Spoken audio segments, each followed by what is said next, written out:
ചേട്ടാ, കഴിഞ്ഞ ദിവസം കേരളത്തെ ആകെ ഞെട്ടിച്ചൊരു സംഭവമായിരുന്നു. കോഴിക്കോട് ജില്ലയിൽ എളേറ്റിൽ MJ സ്കൂൾ വിദ്യാർത്ഥിയായിരുന്ന മുഹമ്മദ് ഷഹബാസിനെ സഹപാഠികൾ അതിക്രൂരമായി കൊലപ്പെടുത്തിയ ഒരു ദാരുണമായ വാർത്ത. അതുമായി ബന്ധപ്പെട്ടുള്ള വിവാദങ്ങൾ കേരളത്തിലാകമാനം തുടരുകയാണ്. അതിനോടൊപ്പം തന്നെ ഇപ്പോൾ ഈ ഷഹബാസിനെ കൊലപ്പെടുത്തിയ വിദ്യാർത്ഥികളുടെ വീടുകളിൽ റെയ്ഡ് നടത്തുന്നു. അതോടൊപ്പം ഇവരെ പരീക്ഷ എഴുതാൻ അനുവദിച്ചുകൊണ്ടുള്ള ഒരു ഉത്തരവ് വന്നു. അതിൽ ഇവരെ പരീക്ഷ എഴുതിക്കാൻ കൊണ്ടുവന്നാൽ അത് തടയുമെന്ന് യൂത്ത് കോൺഗ്രസ് അടക്കമുള്ള സംഘടനകൾ പ്രസ്താവിച്ചിരിക്കുന്നു. ഈ ഒരു സമയത്ത് എന്തൊക്കെയാണ് അവിടെ നടക്കുന്നത്? അവിടെ ഇപ്പോൾ ഏറ്റവും പ്രധാനമായും പോലീസിൻ്റെ ഒരു നിർണായകമായിട്ടുള്ള നീക്കം അവിടെ നടന്നു. അവരെനിക്ക് തോന്നുന്നു പ്രതീക്ഷിച്ച് കാണില്ല ഈ വീട്ടുകാരൊന്നും. അതായത് ഈ 5 പ്രതികളുടെയും ഈ കുട്ടി ക്രിമിനലുകളുടെയും വീട്ടിൽ ഒരേ സമയം പോലീസ് കയറി. പോലീസ് സ്ക്വാഡായി തിരിഞ്ഞു, 5 ടീമായി തിരിഞ്ഞു. പോലീസ് ഇങ്ങനെ വരുമെന്നുള്ള ഒരു മുൻധാരണയോ ഒന്നും തന്നെ ഇവർക്ക് വീട്ടുകാർക്കൊന്നും ഉണ്ടായിരുന്നില്ല. വീട്ടുകാർക്കൊന്നും ഉണ്ടായിരുന്നില്ല എന്നിരിക്കെ പോലീസ് പെട്ടെന്ന് ഈ 5 വീടുകളിലും ഒരേ സമയം കയറി റെയ്ഡ് നടത്തി. റെയ്ഡ് നടത്തിയതിൽ നിന്ന് 4 മൊബൈൽ ഫോണുകൾ പോലീസ് പിടിച്ചെടുത്തിട്ടുണ്ട്. പിന്നെ ഈ കുട്ടിയെ അടിക്കാൻ, അതായത് ഷഹബാസിനെ മർദ്ദിക്കുവാൻ വേണ്ടി ഉപയോഗിച്ചിട്ടുള്ള നഞ്ചക്ക്, പ്രധാനപ്പെട്ട തൊണ്ടി മുതൽ അതുപോലെ തന്നെ ആയുധം, വെപ്പൺ, അത് പോലീസ് കണ്ടെടുത്തിട്ടുണ്ട്. ഇയാളുടെ ടെമ്പറൽ എല്ല് എന്ന് വെച്ച് കഴിഞ്ഞാൽ വലത് തലച്ചോറിൻ്റെ പിന്നെ തലയോട്ടിയുടെ അവിടെ വലത് ചെവിക്ക് ഭാഗത്തുള്ള ടെമ്പറൽ എല്ല് തകർന്നു പോയിട്ടുണ്ട്. തലയോട്ടി തകർന്നതാണ് ഇയാൾക്ക് ഇൻറ്റേർണൽ ബ്ലീഡിംഗ് ഉണ്ടാകാനുള്ള കാരണമെന്നാണ് പോലീസ് പറഞ്ഞിരിക്കുന്നത്. അതാണ് മരണകാരണമായിട്ട് പിന്നെ പോസ്റ്റ്മോർട്ടം ഫോറൻസിക് സർജൻ്റെ കണ്ടെത്തലായിട്ട് പറഞ്ഞിരിക്കുന്നത്.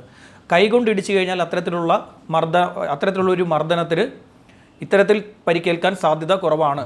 അതുകൊണ്ട് ആയുധമാണ് ഉപയോഗിച്ചിരിക്കുന്നതെന്നും പോലീസ് നഞ്ചക്ക് അതായത് ഇപ്പോൾ ഉപയോഗിച്ച നഞ്ചക്കല്ല, അല്ലാതെ ഒരു നഞ്ചക്ക് എക്സ്പേർട്സിനെ, അതായത് ഫോറൻസിക് എക്സ്പേർട്സിനെ കാണിച്ചപ്പോൾ അവർ പറഞ്ഞു ഇത് തന്നെ ആകാം ഈ ആയുധം, ഇത്രയും വലിയൊരു ആഘാതത്തിന് കാരണം ഈ ആയുധമാകാം. അതായത് അവിടെ ഉപയോഗിക്കപ്പെട്ടത് ഇടിക്കട്ട, ഇടിവള, നഞ്ചക്ക്, പിന്നെ നമ്മുടെ ബൈക്കിൻ്റെ പൈപ്പ്, ഇത്രയും സാധനങ്ങളാണ് അവരവിടെ ഉപയോഗിച്ചിട്ടുള്ളത്. അപ്പോൾ അതിൽ ഈ സാധനത്തിൻ്റെ സാധ്യതയാണ് അവിടുത്തെ ദൃക്സാക്ഷികൾ പറയുന്നത്. ഇത് വെച്ച് അടിക്കുന്നത് കണ്ടു, നഞ്ചക്ക് ഉപയോഗിച്ച് അടിക്കുന്നത് കണ്ടു എന്നുള്ളതാണ്. ഇത് ചുറ്റി വളഞ്ഞ് അടിച്ചു കളയും, ചുറ്റി വളഞ്ഞേ നഞ്ചക്കിന് അടിക്കാൻ പറ്റും. പക്ഷെ അതൊരു പരിശീലനം നേടിയവരല്ലാതെ ഇത്തരത്തിലുള്ള സാധനങ്ങളൊക്കെ ഉപയോഗിക്കാൻ പറ്റുമോ? പരിശീലനം നേടണമെന്നൊന്നുമില്ല. വെച്ച് വീശുന്ന ഈ കണ്ണിൽ കാണുന്നത് പോലെ വെച്ച് വീശുമല്ലേ, പഠിക്കണമെന്നൊന്നുമില്ല. ഇത് വെച്ച് വീശിയാൽ അവനും പരിക്കേറ്റും. ഇത് സൂക്ഷിച്ച് ഉപയോഗിച്ചാൽ ഈ ചുരിക പോലാണ്. അറിയാത്തൊരുത്തൻ്റെ അടുത്ത് വീശി കഴിഞ്ഞാൽ ഇത് നേരെ അവൻ്റെ ദേഹമായിരിക്കും ആദ്യം പറയുന്നത്. പക്ഷേ ഇത് കൈക്ക് ഒരുപക്ഷെ പരിക്കുണ്ടാകാൻ സാധ്യതയുണ്ട്. അവരുടെ ഇത് അറിയാത്തൊരുത്തെ ഉപയോഗിച്ച് അവൻ്റെ കൈക്ക് പരിക്കേക്കും എന്തായാലും. പക്ഷേ ഈ ചുറ്റി വളഞ്ഞുള്ള അടിയിൽ ഈ സാധനമാണ്, അതായത് ഇടത് ഭാഗത്ത് നിന്ന് വീശിയാൽ വലത് ഭാഗത്തേക്ക് ഇത് വന്ന് അടിക്കാനുള്ള സാധ്യതയുണ്ട്, അതിനുള്ള ഒരു സാധ്യതയുണ്ട്. അപ്പം ഇവർ ഫോറൻസിക് എക്സ്പേർട്സ് പറയുന്നത് നഞ്ചക്ക് തന്നെ ആകാനുള്ള സാധ്യതയാണ് കാണുന്നത്. അതിൻ്റെ നീളം, ആ അടിയുടെ നീളം, അതായത് തലയുടെ വലതു ഭാഗത്തെ ചെവിയുടെ മുകളിലാണ് നീളത്തിലുള്ള മർദ്ദനം വന്നിരിക്കുന്നത്. അപ്പോൾ അവിടെ നിന്ന് ഇപ്പുറത്ത് മുടി വരഞ്ഞു മാറ്റിയിട്ടുണ്ട്. അത് ചങ്ങല പോലെയുള്ള സാധനം ഇടയ്ക്ക് വീണിട്ട് വരഞ്ഞു മാറിയതായിരിക്കാം എന്നുള്ളതാണ്. അപ്പം നഞ്ചക്ക് തന്നെയാണ് ദൃക്സാക്ഷികൾ പറയുന്നതിന് സമാനമായിട്ടുള്ള സാധനമാണ് ലഭിച്ചിരിക്കുന്നത്. അപ്പോൾ ഇവിടെ സംഭവിച്ചിരിക്കുന്ന ഒരു കാര്യം, ഇവർക്ക് ഇപ്പോൾ തൊണ്ടി മുതൽ കിട്ടി, ദൃക്സാക്ഷി മൊഴിയുണ്ട്, CCTV ദൃശ്യങ്ങളുണ്ട്. അതുപോലെ തന്നെ ഇവരുടെ പിന്നെ ഈ ഷഹബാസിനെ ഞാൻ കൊല്ലുമെന്ന് പറയുന്ന 1-ാം പ്രതിയുടെ, ഈ കേസിലെ കുട്ടി ക്രിമിനലുകളിലെ 5-അംഗ സംഘത്തിലെ 1-ാം പ്രതിയുടെ പിന്നെ വോയിസ് റെക്കോർഡ്സ് ഉണ്ട്. അതുപോലെ തന്നെ അതിനുപയോഗിച്ച പിന്നെ എക്യുപ്മെൻറ്റ്, അതായത് ഉപയോഗിച്ച ഫോൺ, ഏറ്റവും പ്രധാനപ്പെട്ട തെളിവാണ് ഉപയോഗിച്ച ഫോൺ. അതിൻ്റെ ഫോറൻസിക് പരിശോധനാ ഫലം, ഉപയോഗിച്ച നഞ്ചക്കിൻ്റെ ഫോറൻസിക് പരിശോധനാ ഫലം, അതുപോലെ തന്നെ ബാക്കിയുള്ള സാധനങ്ങൾ, ബാക്കിയുള്ള ഫോണുകളിൽ ഉപയോഗിച്ചിരിക്കുന്ന വാട്സപ്പ് സന്ദേശങ്ങൾ അങ്ങോട്ടും ഇങ്ങോട്ടും ഉപയോഗിച്ചിട്ട് ഇപ്പോൾ തെളിവുകളെല്ലാം തന്നെ CCTVയുടെ ഇതുണ്ടല്ലോ റെക്കോർഡർ, ഇതെല്ലാം പോലീസ് പിടിച്ചെടുത്ത് കഴിഞ്ഞു. വിവിധ ഭാഗങ്ങൾ ഈ മർദ്ദനം നടന്ന സ്ഥലത്തുള്ള പിന്നെ CCTVയുടെ പൂർണ്ണമായിട്ടുള്ള സാധനങ്ങൾ പോലീസ് എടുത്തുകൊണ്ട് പോയിട്ടുണ്ട്, സീസ് ചെയ്തിരിക്കുകയാണ് പോലീസ്. അപ്പോൾ ഇത്രയും സാധനങ്ങളുള്ള സ്ഥിതിക്ക് ഇവർക്ക് പിന്നെ ശിക്ഷ കിട്ടുമെന്നുള്ളതിൽ സംശയമില്ല. ഈ ശിക്ഷയുടെ കാഠിന്യമാണ് ഇവിടുത്തെ ഒരു ഇവർക്കാർക്കും പ്രായപൂർത്തിയായിട്ടില്ല. തന്നെ പറയേണ്ടത്, ഇവരെ ഇപ്പോൾ പരീക്ഷ എഴുതിക്കാൻ ഉള്ളൊരു സാഹചര്യം ഇവർക്ക് ഉണ്ടാക്കിയെടുത്തിട്ടുണ്ട്. അപ്പോൾ പരീക്ഷ എഴുതാൻ ഇവരെ താമരശ്ശേരിയിൽ കൊണ്ടുവന്നാൽ അത് തടയുമെന്ന് യൂത്ത് കോൺഗ്രസ് അടക്കമുള്ള സംഘടനകൾ വ്യക്തമാക്കിയിട്ടുണ്ട്. അത് ഈ പരീക്ഷ എഴുതുക എന്ന് പറയുന്നത്, വിദ്യാഭ്യാസം എന്ന് പറയുന്നത് മൗലികാവകാശത്തിൻ്റെ ഒന്നാണ്. അതുകൊണ്ട് തന്നെ അതിനെ അടിസ്ഥാനപ്പെടുത്തിക്കൊണ്ട് പിന്നെ അത് തടയുക എന്ന് പറയുന്നത് സാധ്യമായിട്ടുള്ള ഒന്നല്ല. പക്ഷേ നമ്മളെ സംബന്ധിച്ചിടത്തോളം എന്തിനാണ് ഇവന്മാരെ പരീക്ഷ എഴുതിക്കുക എന്ന് പറയുന്നൊരു സാമാന്യ ബോധമുണ്ടല്ലോ. ഇത്തരം സംഘങ്ങളെ പരീക്ഷ എഴുതിച്ച് പുറത്തേക്ക് കൊണ്ടുവരേണ്ടതിൻ്റെ ഒരു സാമാന്യബോധം എന്നൊരു സാധനം ഉണ്ടല്ലോ. ഒരു അമ്മയ്ക്കും ഒരു അച്ഛനും സ്വന്തം മകനെ നഷ്ടപ്പെട്ടിരിക്കെ ആ കുട്ടി പരീക്ഷ എഴുതേണ്ട ഹാളിൽ ആ കുട്ടിയെ കൊലപ്പെടുത്തിയവർ പരീക്ഷ എഴുതുകയും സ്വന്തം മകൻ ഇരിക്കേണ്ട പരീക്ഷാ ഹാളിൽ ആ കുട്ടിക്ക് ഇരിക്കാൻ പറ്റാതെ ആ കുട്ടി പള്ളിയിലെ ഈ പറയുന്ന ഖബറിസ്ഥാനിൽ കിടക്കുകയും ചെയ്യുന്ന ഒരു അവസ്ഥ ഒരു അച്ഛനെങ്ങനെ താങ്ങാൻ പറ്റും? ഒരിക്കലും പറ്റില്ല. പക്ഷെ വൈകാരികതയ്ക്കപ്പുറം ഇപ്പോൾ ഇന്ത്യ മുഴുവൻ പ്രാബല്യത്തിലുള്ള ഒരു നിയമമാണ് ഈ ജുവനൈൽ ജസ്റ്റിസ്. അതിൽ തന്നെ അത് എടുത്തു പറയുന്നതാണ്. ഇതിലും കാഠിന്യമേറിയ പല ക്രൈമുകളിലും ഇത്തരത്തിലുള്ള ഒരു ഇളവ് കണ്ടിട്ടുണ്ട്. പ്രത്യേകിച്ച് ഡൽഹി നിർഭയ കേസിൽ ഈ ഏറ്റവും അധികം ആ ഒരു പെൺകുട്ടിയെ ആക്രമിച്ച ആൾക്ക് പ്രായപൂർത്തിയായിരുന്നില്ല. അയാളെ പിന്നീട് വലിയ ശിക്ഷയൊന്നും കിട്ടാതെ ഏതാനും നാളുകൾ ഈ ദുർഗുണ പരിഹാര പാഠശാലയൊക്കെ എന്നൊക്കെ പറയാൻ പറ്റുന്ന ആ ഒരു ജുവനൈൽ ഹോമിൽ താമസിപ്പിച്ച് പിന്നീട് അയാളെ വെറുതെ വിടുന്ന ഒരു സാഹചര്യം ഉണ്ടായി. 3 വർഷങ്ങൾക്കിപ്പുറം ഇറക്കി വിട്ടു. അതെ. ഇവിടെ ബാലനീതി വകുപ്പിലെ 12ാം സെക്ഷനുണ്ട്. ബാലനീതിയിലെ നിയമത്തിലെ 12ാം സെക്ഷൻ അതാണ് 12 എന്നാണ് എനിക്ക് ഓർമ്മ. അപ്പോൾ അതിൽ പറയുന്നുണ്ട് 15 വയസ്സിന് മുകളിൽ പ്രായമുള്ളവരെ അവരുടെ ഈ പറയുന്ന മനോനിലയെ അടിസ്ഥാനപ്പെടുത്തിക്കൊണ്ട് ക്രൈമിനെ നിർവചിക്കാം, കുറ്റകൃത്യത്തെ നിർവചിക്കാം എന്ന് പറയുന്നുണ്ട്. അതിൽ പക്ഷേ വധശിക്ഷയോ ജീവപര്യന്തമോ ഒന്നും പറ്റില്ല എങ്കിൽ പോലും തുല്യമായ ശിക്ഷ, വധശിക്ഷയെന്നല്ല തുല്യമായ രീതിയിലുള്ള ശിക്ഷ കൊടുക്കാൻ പറ്റുമെന്ന് ബാലനീതി വകുപ്പിൽ നേരത്തെ ഉള്ളൊരു അമെൻമെൻറ്റിൽ പറഞ്ഞിട്ടുണ്ട്. അത് 12ാം വകുപ്പാണെന്നാണ് എൻ്റെ ഓർമ്മ. അത് ഈ പറയുന്ന അഭിഭാഷകർ സുപ്രീം കോടതിയിലെ അഭിഭാഷകരോട് സംസാരിച്ചാൽ അതിൽ കൂടുതൽ വ്യക്തത വരുമെന്നാണ് മനസ്സിലാക്കുന്നത്. നമ്മളിപ്പം ഈ പറയുന്ന പോലെ പഠിച്ചു പോകുന്നതല്ലാതെ നമ്മളൊരു എക്സ്പേർട്ടായിട്ടുള്ള അഭിഭാഷകൻ്റെ ഇതൊന്നും അല്ലല്ലോ, റോളൊന്നും അല്ലല്ലോ. അപ്പോൾ സുപ്രീം കോടതിയിൽ നേരത്തെ വന്നിരിക്കുന്ന ഒരു കേസിൽ ഈ വാദം വന്നിട്ടുണ്ട്. 15 വയസ്സുകൾക്ക് ശേഷമുള്ള കുട്ടികളെ ഈ 12ാം വകുപ്പ് പ്രകാരം കുട്ടികളായി പരിഗണിക്കാതെ അവരുടെ മനോനില പ്രകാരം കുറ്റകൃത്യത്തെ നിർവചിക്കാം എന്നാണ് അതിൽ പറഞ്ഞിരിക്കുന്ന ഒരു കാര്യം. ഇവന്മാരെന്ന് വെച്ച് കഴിഞ്ഞാൽ ഞാൻ കഴിഞ്ഞ ദിവസവും ഞാൻ ചർച്ചയിൽ പറഞ്ഞു, ഇവന്മാർ ഒരു വലിയ കൊലയാളി സംഘമാണ്.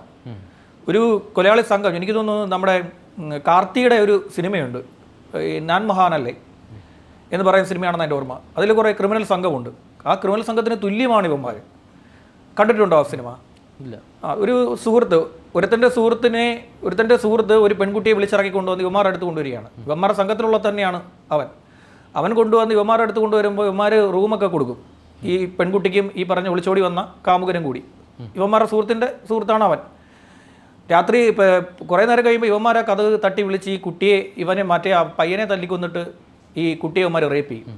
എന്നിട്ട് 2 പേരെയും കൊല്ലും. ഇവന്മാരെ ഒരുപാട് പേരെ കൊല്ലുന്നതാണ് കഥ. ചെറിയ പയ്യന്മാരാണ്.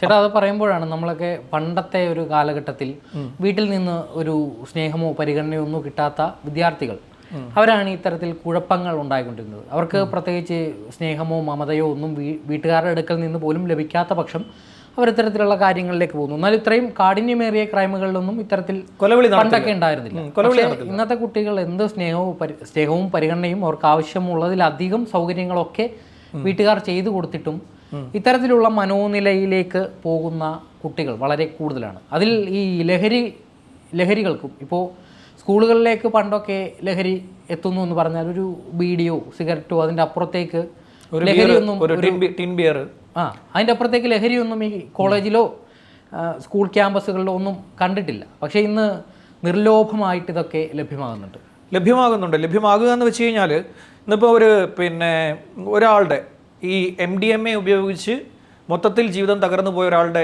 ഒരു സംഭാഷണം ഞാൻ കേട്ടു. അദ്ദേഹം പറയുന്നത്, നിങ്ങളുടെ കുട്ടികളുടെ കയ്യിൽ ഒരു നോട്ട് ഇങ്ങനെ മടക്കി കാണുകയാണെങ്കിൽ നിങ്ങൾ ശ്രദ്ധിച്ചോളാൻ പറയുകയാണ്. ഒരു നോട്ട് ഇപ്പോൾ നമ്മുടെ റുപ്പി ഉണ്ടല്ലോ, ആ റുപ്പി നോട്ട് നമ്മൾ എടുത്തിട്ട് ഇതിനെ ഇങ്ങനെ മടക്കുക, ഇങ്ങനെ കാണുകയാണെങ്കിൽ, ഇപ്പം അയാളുടെ സംഭാഷണം എത്ര പേർ കണ്ടു എന്നറിയില്ല, ഇങ്ങനെ മടക്കിയ ചുളുങ്ങാത്തൊരു നോട്ട് നിങ്ങളുടെ കുട്ടിയുടെ കയ്യിലുണ്ടെങ്കിൽ നിങ്ങൾ ശ്രദ്ധിച്ചോ, ഇത് പണി വേറെയാണെന്ന്. മാത്രമല്ല, യൂസ് ചെയ്യാത്ത നിങ്ങൾ ഉപേക്ഷിച്ച ഡെബിറ്റ് കാർഡ്, ക്രെഡിറ്റ് കാർഡ് പോലെയുള്ള സാധനങ്ങൾ ധാരാളമായി നിങ്ങളുടെ കുട്ടികൾ എടുത്ത് സൂക്ഷിക്കുന്നുണ്ടെങ്കിലും നിങ്ങൾ സൂക്ഷിക്കണം, ഇതിൽ അപകടം വേറെയാണ്. ഇത് ഇടുക എന്ന് പറയുന്നത് ലഹരിയുടെ അളവിന് വേണ്ടിയിട്ടാണ്.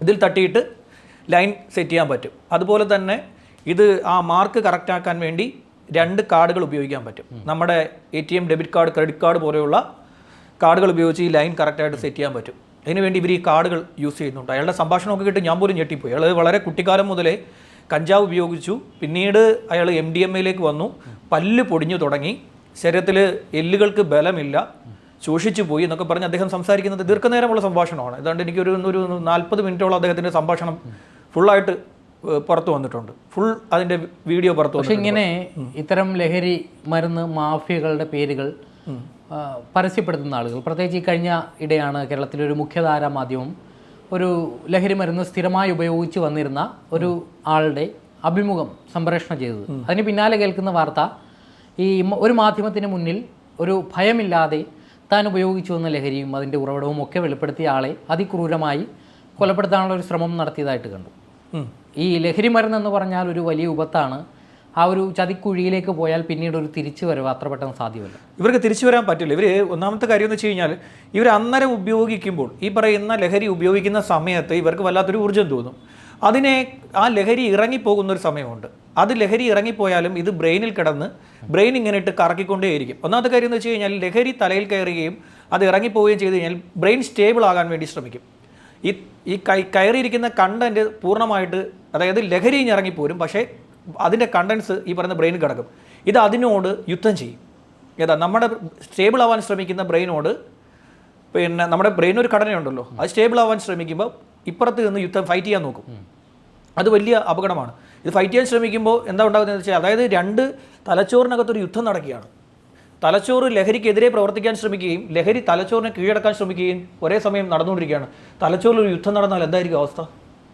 നമ്മുടെ നിയന്ത്രിക്കുന്നത് തലച്ചോറാണ്. അതെ, ഒന്ന് ആലോചിച്ച് നോക്ക്. അപ്പം അങ്ങനെ ഒരു യുദ്ധം ഈ തലച്ചോറിൽ, ഞാൻ സിമ്പിളായിട്ട് നമ്മുടെ പ്രേക്ഷകർക്ക് മനസ്സിലാക്കാൻ വേണ്ടിയാണ് ഇതിനെ സിമ്പിളായിട്ട് പറഞ്ഞത്. തലച്ചോറിൽ ഒരു യുദ്ധം നടക്കും. ആ യുദ്ധം എന്ന് പറയുന്നത് ഈ രണ്ട് ഭാഗങ്ങൾ തമ്മിൽ, ഒന്ന് ലഹരിയും സ്റ്റേബിൾ ആകാൻ ശ്രമിക്കുന്ന ബ്രെയിനും നമ്മുടെ തലച്ചോറും തമ്മിലുള്ള ഒരു യുദ്ധമാണ് അവിടെ നടക്കുന്നത്. അപ്പോൾ നമുക്കൊരു സ്ഥിരത കിട്ടില്ല. നമുക്ക് ചുറ്റുമുള്ളവരെ എല്ലാവരെയും ഭയപ്പെടേണ്ടി വരും. ഭയം, അമിതമായ ഉത്കണ്ഠയുണ്ടാകും, ഭയമുണ്ടാകും, എല്ലാവരെയും സംശയമാകും. അടുത്ത് വരുന്നവർ തന്നെ കൊലപ്പെടുത്താൻ ശ്രമിക്കാൻ പോവുകയാണ് എന്നുള്ള ഒരു ചിന്ത നമ്മുടെ ഉള്ളിലേക്ക് വരും. അത് മുഴുവൻ ഈ പറയുന്ന പോലെ തലച്ചോറിൽ കിടന്ന് ഇത് പ്രവർത്തിക്കുന്നത് കൊണ്ടാണ്. അതുകൊണ്ടാണ് എല്ലാവരോടും ദേഷ്യം വരുന്നത്. എല്ലാവരോടും ദേഷ്യം, പെട്ടെന്ന് പ്രകോപിതരാകും ഇവർ. പെട്ടെന്ന് അതിഭീകരമായി പെട്ടെന്ന് പ്രകോപിതരാകും. ഇവിടെ ഒരു അമ്മ ഒരു മകളെ ലഹരിയിൽ പിടികൂടിയായിരുന്നു. കുറച്ചു കാലമായ കേസാണ്, കുറേ നാളായി, കുറേ പഴക്കമുള്ള കേസാണ്. അപ്പം 12 വയസ്സുണ്ട് ആ കുട്ടിക്ക്. അപ്പോൾ ഈ കുട്ടി സ്കൂളിൽ നിന്ന് പലതവണ ഇറങ്ങിപ്പോകാൻ ശ്രമിച്ചു. അങ്ങനെ ഇതിനെ പിടികൂടി കൊണ്ടുവന്നു. 12 വയസ്സാണ് ഇതിന് എന്നാണ് എൻ്റെ ഓർമ്മ. അപ്പോൾ ഈ കുട്ടിയെ കൊണ്ടുവന്ന് സ്കൂളിൽ നിന്ന് കൊണ്ടുവന്ന് കൗൺസിൽ ചെയ്തപ്പോഴത്തേക്ക് ഈ കുട്ടിയെന്ന് വെച്ച് കഴിഞ്ഞാൽ കുട്ടിയുടെ അമ്മയെ വിളിച്ചു വരുത്തി. കുട്ടിയുടെ അമ്മയെ വിളിച്ചു വരുത്തിയപ്പോൾ കുട്ടിയേക്കാൾ വയലൻ്റെ അമ്മ. ഈ കുട്ടിയുടെ അമ്മ വളരെ വലിയ ലഹരിക്ക് അടിമപ്പെട്ടിരിക്കുകയാണ്. ഇവിടെ വേറെയും 2 കുട്ടികളുണ്ട് ഇവരുടെ വീട്ടിൽ. ഈ കുട്ടി നിരന്തരം ചൂഷണത്തിന് വിധേയരായിട്ടുണ്ട് എന്ന് കൗൺസിലിങ്ങിൽ വ്യക്തമായി. എനിക്ക് തോന്നുന്നത് ഇപ്പോൾ ഇവിടെ ഷെൽട്ടർ ഹോമിലാണെന്ന് തോന്നുന്നു എന്നാണ് എൻ്റെ ഓർമ്മ. ഷെൽട്ടർ ഹോമിലോ മറ്റോ ആണ്. അപ്പോൾ ഈ കുട്ടി അമ്മ ചീത്തയാണ്, അമ്മയുടെ കൂട്ടുകാരും ചീത്തയാണെന്ന് പറഞ്ഞു. ചേട്ടാ, അതുപോലെ തന്നെ ഈ ഷഹബാസിനെ കൊലപ്പെടുത്താനുള്ള ഈ കൊലവിളിയും അതുമായി ബന്ധപ്പെട്ട പദ്ധതികളൊക്കെ നടന്നത് ഇൻസ്റ്റാഗ്രാമിലാന്ന് പറഞ്ഞു.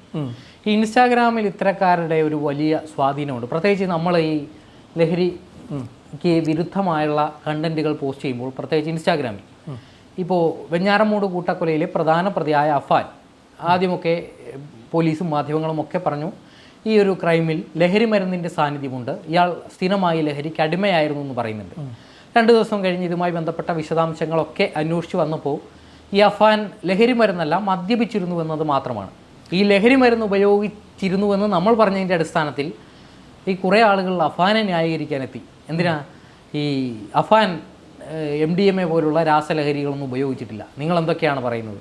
ഈ അഫാനെ ഇത്തരത്തിൽ വലിയൊരു ക്രൈം ചെയ്ത അയാളുടെ 5 പേരെ കൊലപ്പെടുത്തിയ ഒരാളുടെ ക്രൈമിനെ ന്യായീകരിക്കാനുള്ള ശ്രമങ്ങൾ, ഇയാൾ ലഹരി ഉപയോഗിച്ചിട്ടില്ല, ലഹരി ഒന്നിനും കാരണമല്ല എന്ന രീതിയിലാണ് ആളുകൾ, പ്രത്യേകിച്ച് ഭയങ്കര ഒരു വെർബൽ അറ്റാക്ക് ഇക്കാര്യത്തിൽ നടക്കുന്നുണ്ട്. അത് സംഭവം വെച്ചാൽ ഇവരിതിനെ ന്യായീകരിക്കാൻ ശ്രമിക്കുകയാണ്. അവൻ്റെ തന്നെ മൊഴിയിലുണ്ട് 3 മാസം മുമ്പ് അവൻ പറഞ്ഞിരിക്കുന്നത് ഒരു തവണ മാത്രം ഞാൻ സിന്തറ്റിക് ഡ്രഗ് ഉപയോഗിച്ചിട്ടുണ്ടെന്നാണ്. അവനൊരു പേരും കള്ളനാണ്. അവൻ്റെ മൊഴി മൊത്തത്തിൽ കള്ളത്തരം ഒരുപാടുണ്ട്. അവനെ പലതവണ വളഞ്ഞിട്ട് പിടിച്ചാണ് ഒരുമാതിരിയൊക്കെ. അവനെ മാനസികാരോഗ്യ വിദഗ്ധനെ കൂടി കാണിച്ച് അയാളുടെ സർട്ടിഫിക്കറ്റ് കൂടി മേടിച്ച് അദ്ദേഹത്തിൻ്റെ സർട്ടിഫിക്കറ്റ് കൂടി മേടിച്ച ശേഷം മാത്രമേ അതിനെ ജയിലടച്ചാൽ മതി എന്നാണ് ഇപ്പോഴത്തെ തീരുമാനം നിലവിലെടുത്തിരിക്കുന്നത്. പിന്നെ ഞാൻ അന്നേ പറഞ്ഞിട്ടുള്ള ഒരു കാര്യമാണ്, ഇത് അധിക സമയം കഴിഞ്ഞ് കഴിഞ്ഞാൽ ഇതിൻ്റെയൊക്കെ ബ്ലഡിൽ നിന്ന് നിങ്ങൾ എടുക്കാൻ കിട്ടിക്കഴിഞ്ഞാൽ അതൊക്കെ നടക്കില്ല. അപ്പോൾ ഇനി ഇത് അല്ലെങ്കിൽ മുടിയോ അങ്ങനെയുള്ള സാധനങ്ങളൊക്കെ കൊണ്ടുപോയി പരിശോധിക്കേണ്ടി വരും. അത് തന്നെ അതിൻ്റെയൊക്കെ ചാൻസ് തന്നെ പലരും സംശയം പ്രകടിപ്പിച്ചുള്ളതാണ്. പല ഡോക്ടേഴ്സും ഈ പറയുന്ന മുടി പരിശോധിച്ച് കണ്ടെത്തുക എന്നുള്ള സാധനം, മുടി നഖമൊക്കെ പരിശോധിച്ച് ഇത് കണ്ടെത്താമെന്ന് പറയുമ്പം എല്ലാ സിന്തറ്റിക് ഡ്രഗും ആ രീതിയിൽ കിട്ടില്ല എന്ന് പല ഡോക്ടേഴ്സും പറഞ്ഞിട്ടുള്ള കാര്യമാണ്. എക്സൈസ് പോലും പറയുന്നുണ്ട് ഇതിനൊക്കെ ഒരു ടൈം ഉണ്ട്, ആ ടൈം കഴിഞ്ഞാൽ വലിയ ബുദ്ധിമുട്ടാണ് ചിലർ പറയാറുണ്ട് ഈ മുടി പരിശോധിച്ച് കഴിഞ്ഞാൽ എത്ര കാലം കഴിഞ്ഞാലും കിട്ടുമെന്ന്. അതൊന്നും ഡോക്ടേഴ്സ് പൂർണ്ണമായും ശരിവെച്ചിട്ടില്ല. പല ഡോക്ടേഴ്സും അതിനെ തള്ളിക്കളഞ്ഞിട്ടുണ്ട്. ആധികാരിക രേഖത ഞാൻ പറഞ്ഞു കഴിഞ്ഞാൽ ഇപ്പോൾ ഈ പറയുന്ന നാർക്കോ അനാലിസിസ് ഉണ്ടല്ലോ, അതിൻ്റെ റിപ്പോർട്ട് പോലും ഈ കോടതി സംശയത്തോടു കൂടി സംശയം പ്രകടിപ്പിച്ച ഒന്നാണ്.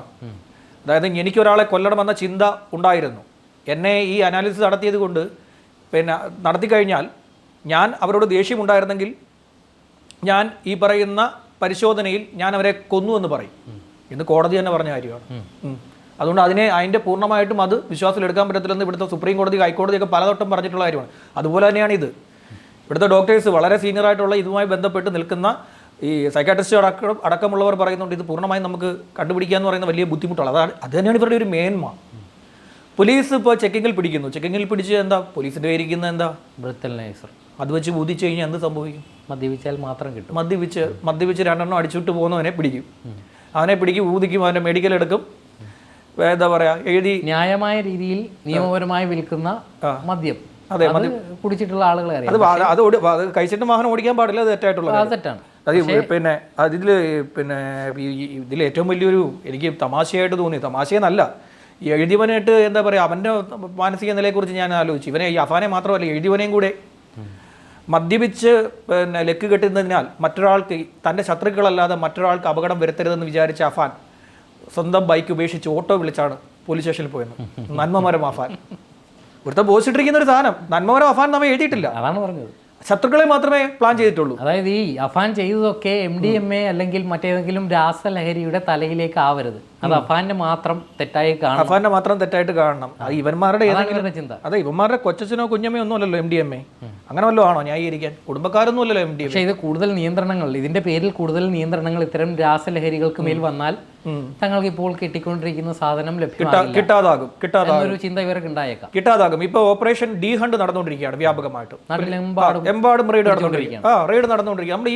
നമ്മുടെ ഈ ഓഫീസിന്റെ ഒക്കെ പ്രവർത്തിക്കുന്ന ഈ രാവിലെ ഞാൻ പോയി കണ്ടായിരുന്നു.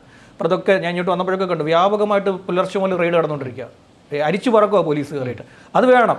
പക്ഷെ ഒരു സംഭവം ഉണ്ടാകുമ്പോൾ ആ സംഭവം ഉണ്ടായി ഒരാഴ്ച മാത്രം ഇത് നടത്തിയിട്ട് പിന്നെ നിർത്തിയിട്ട് പോരുത്. പണ്ട് ഇവിടെ ഓപ്പറേഷൻ കാവൽ എന്ന് പറഞ്ഞൊരു പരിപാടി ഇവിടെ നടത്തിയിരുന്നു.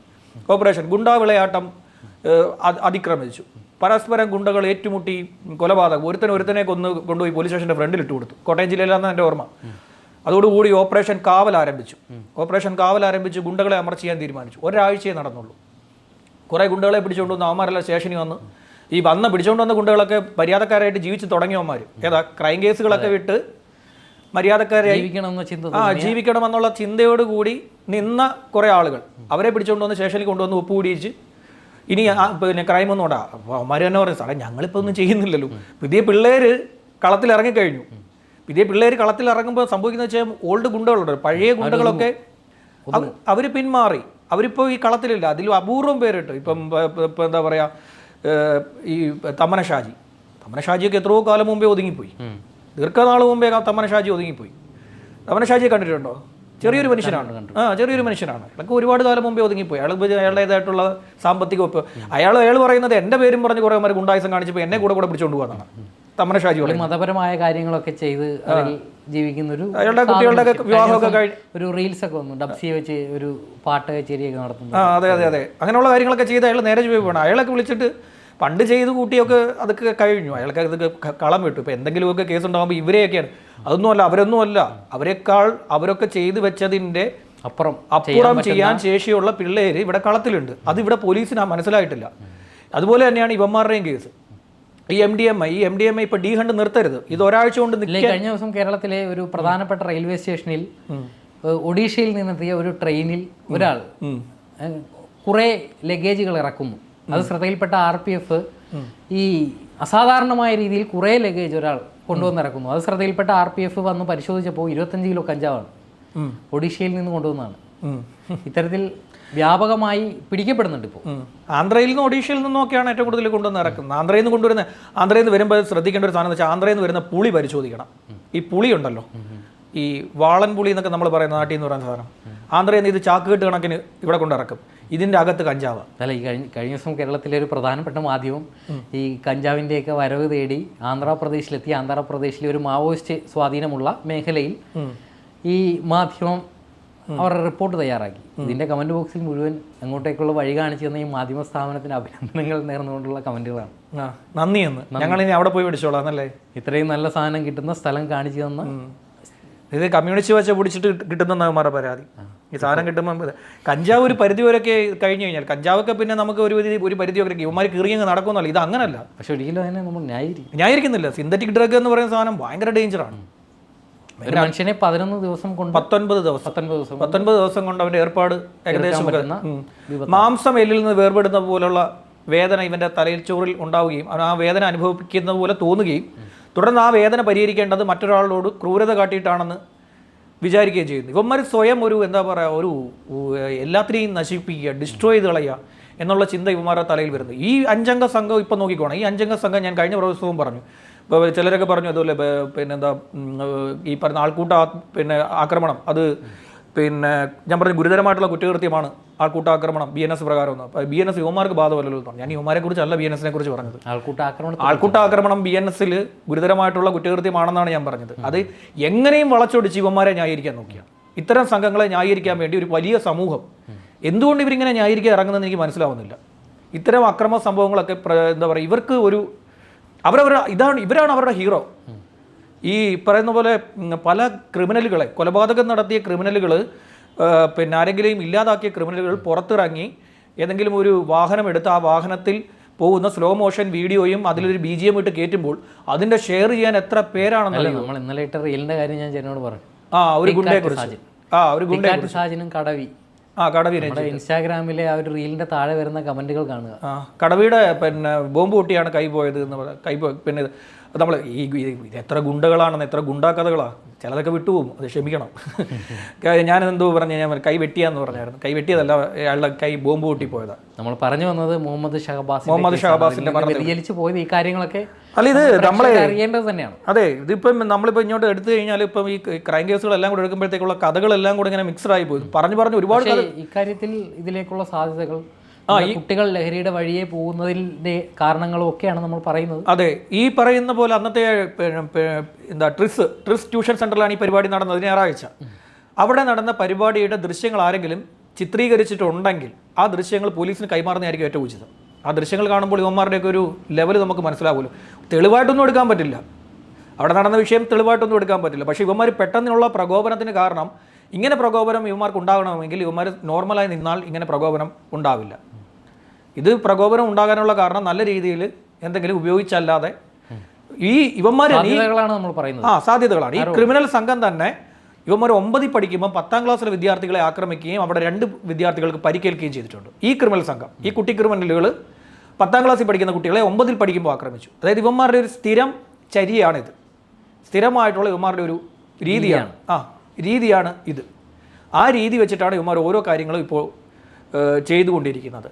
നമ്മളിപ്പോൾ എനിക്ക് തോന്നുന്നത് ഈ ചില ഉത്സവ പറമ്പുകളിലൊക്കെ ചെന്ന് കഴിഞ്ഞാൽ ഇവന്മാരെ കാണാൻ പറ്റും, ധാരാളമായി കാണാൻ പറ്റും. ഇന്നൊരു വീഡിയോ എനിക്ക് വന്നു, ഒരുത്തൻ തറയിരുന്ന് ഡാൻസ് എന്നൊക്കെ വെച്ച് കഴിഞ്ഞാൽ ഇങ്ങനെ അളവെടുത്തുകൊണ്ടിരിക്കുകയാണ് അവൻ. ഞാനിങ്ങനെ ആലോചിച്ച് ഇവൻ ഇനി തറയിൽ പോയി കഴിഞ്ഞാൽ NDAയുടെ പൊതി വല്ലതും. പണ്ടൊക്കെ മദ്യപിച്ച് ഉത്സവപ്പറമ്പിലെത്തി 2 നൃത്ത ചുവടുകളൊക്കെ വെച്ച് സമാധാനത്തോടെ വല്ലതും പോയി കിടന്നുറങ്ങുന്ന രീതിയായിരുന്നു. പക്ഷെ ഇപ്പോൾ ഒരു കണ്ണാടിയൊക്കെ വെച്ച് ഒരു ബെൽ ബോട്ടം പാൻറ്റൊക്കെ ഇട്ട് വന്ന് എന്തോ ഒരു പ്രത്യേക രീതിയിലുള്ള നൃത്ത ചുവടുകളാണ്. അതാണ് ഇന്ന് രാവിലെ ചേട്ടൻ കണ്ട റീൽ എന്ന് പറയുന്നത്. ഒരാൾ അതേ രീതിയിലുള്ള ഒരു കണ്ണാടി വെച്ച് അളവെടുക്കുകയാണ് അവൻ. ഭൂമിയുടെ അളവ് ഇങ്ങനെ അളന്ന് തിരിക്കുന്നു അവൻ ഭൂമി. അവൻ ഒരു സർവേറെ പോലെ അളവെടുത്തുകൊണ്ടിരിക്കുകയാണ്. അമ്പലപ്പറമ്പ് മൊത്തം എനിക്ക് വന്ന് അവൻ നേരം വിളിക്കുന്ന അപ്പുറത്ത് സമാന രീതിയിൽ വ്യത്യസ്തമായ ചുവടുകളുമായിട്ട് വേറെ മനുഷ്യനും കൂട്ടുകാരനുമുണ്ട്. അതിന് ചോദിച്ചാൽ അമ്പലപ്പറമ്പ് നേരം വെളുത്തിന് മുമ്പേ അളന്ന് തീർന്നതാണ്. എന്തായാലും നമ്മൾ ഈ 15 വയസ്സിന് മുകളിലുള്ള ആളുകളെ പരിഗണിക്കുന്നതിൽ, ഇത്തരം ക്രൈം കേസുകളിൽ പരിഗണിക്കുമ്പോൾ കുറച്ചുകൂടി ജാഗ്രത ഇക്കാര്യത്തിൽ വേണം. നിയമത്തിൽ കുറച്ചുകൂടി മാറ്റം വേണ്ടി വരുമെന്നാണ് എനിക്ക് തോന്നുന്നത്. നിയമത്തിലുള്ള ഈ പഴുതുകളൊക്കെ മനസ്സിലാക്കിയാണ് ഇവർ ഈ ക്രൈം. അതെ. അതുകൊണ്ടാണ് ഇവിടുത്തെ ഈ കാരിയേഴ്സ് ആയിട്ട് ഇവന്മാരെ ഉപയോഗിക്കുന്നത്. അതായത് 18 വയസ്സിലുള്ള താഴെയുള്ളവരെ ഉപയോഗിച്ച് കഴിഞ്ഞാൽ ഇവന്മാർക്ക് ജാമ്യം കിട്ടും. ഇതിൻ്റെ കാരിയേഴ്സ് ആയിട്ട് ഉപയോഗിച്ച് കഴിഞ്ഞാൽ ഇവന്മാർക്ക് ജാമ്യം കിട്ടി ഇവന്മാർക്ക് പുറത്തിറങ്ങാൻ സാധിക്കും, എളുപ്പത്തിൽ ജാമ്യം ലഭിക്കും. അതുകൊണ്ടാണ് ഇവന്മാരെ കാരിയേഴ്സ് ആയിട്ട് ഉപയോഗിക്കുന്നത്. ഇവന്മാർ ചെറിയ പ്രായത്തിൽ ചെയ്യുന്ന കുറ്റകൃത്യം ആയതുകൊണ്ട് എന്ത് ചെയ്യാൻ പറ്റും, ഈ ശിക്ഷ ലഭിക്കാതെ തന്നെ ഊരിക്കൊണ്ട് പോകാനും പറ്റും. ഇവരുടെ അമിതമായ രീതിയിൽ ഒന്നും ചോദിക്കാനും പറ്റില്ല. അതുകൊണ്ട് ആ ഒരു സാഹചര്യത്തെ ബോധ്യപ്പെട്ടുകൊണ്ട് മുതിർന്ന, അതായത് 20 വയസ്സിന് മുകളിലുള്ള ഇതിൻ്റെ ഡീലേഴ്സ് ഈ കുട്ടികളെ ഉപയോഗിച്ച് ഇവരെ ഈ ലഹരിക്ക് അടിമകളാക്കുക. എന്തുകൊണ്ട് കുട്ടികളെ അടിമകളാക്കുന്നു എന്ന് ചോദിച്ചു കഴിഞ്ഞാൽ ഇതാണ് ഇതിൻ്റെ കാര്യം. ഇവരെ അടിമകളാക്കി കഴിഞ്ഞാൽ ഇവരുടെ ഈ സാധ്യത ഉപയോഗപ്പെടുത്താൻ നിയമത്തിൻ്റെ മുന്നിൽ ഇവർ ജുവനയിലാണ്. ജെ ആക്ടിന് കീഴിലേ ഇവർ നിൽക്കത്തുള്ളൂ. ജുവനൈൽ ജസ്റ്റിസ് ആക്ടിന് ഭേദ്യം ചെയ്തതിൻ്റെ സോഴ്സ് എവിടെയാണെന്ന് ചോദിക്കാനും പറ്റില്ല. പിടിച്ചിട്ട് ഇടിക്കാനും പറ്റില്ല. ഇടിച്ചു കഴിഞ്ഞാൽ ആ പോലീസുകാരുടെ ഉപ്പാട് വരികയും ചെയ്യും. ഏതായാലും അതിഭീകരമായിട്ടുള്ള കൊലപാതകം നടന്നു. അമ്മാരുടെ വീട്ടിൽ റെയ്ഡ് കടന്നു. ഈ സാധനങ്ങളെല്ലാം പിടിച്ചെടുത്തു. ആയുധങ്ങൾ ശിക്ഷ ലഭിക്കും. 2028 ശേഷം പുറത്തിറങ്ങുകയും ചെയ്യും. എന്നിട്ട് നമ്മുടെയൊക്കെ മുന്നിലൂടെ എന്തിന് ഈ പറയുന്ന പിതാവുണ്ടല്ലോ ഇക്ബാൽ, അദ്ദേഹം ഒരു കൂലി തൊഴിലാളിയാണ് എന്നുള്ളതാണ് എനിക്ക് മനസ്സിലാകുന്നത്. അദ്ദേഹം ഈ പെയിൻറ്റിങ് തൊഴിലാളിയാണ്. അദ്ദേഹത്തിൻ്റെ മുന്നിലൂടെ ഞെളിഞ്ഞ് നടക്കുകയും ചെയ്യും. ആ പിതാവിനുണ്ടാകുന്ന മനോവേദന ജീവിതകാലം മുഴുവൻ ആ റംസീന എന്ന് പറയുന്ന മാതാവും ഈ പിതാവും ജീവിതകാലം മുഴുവൻ ഇവന്മാരുടെ ഈ വിളയാട്ടം കണ്ട്, അവരുടെ മുന്നിലൂടെ കടന്നുള്ള ഈ വിളയാട്ടം കണ്ട് നിൽക്കേണ്ടി വരും. അല്ലെങ്കിൽ പിന്നെ വല്ല ശങ്കരനാരായണനും ആവേണ്ടി വരും, കൃഷ്ണപ്രിയയുടെ അച്ഛനെ പോലെ. ഒരിക്കലും അത്തരത്തിൽ ആകാനും പാടില്ല. ശരി.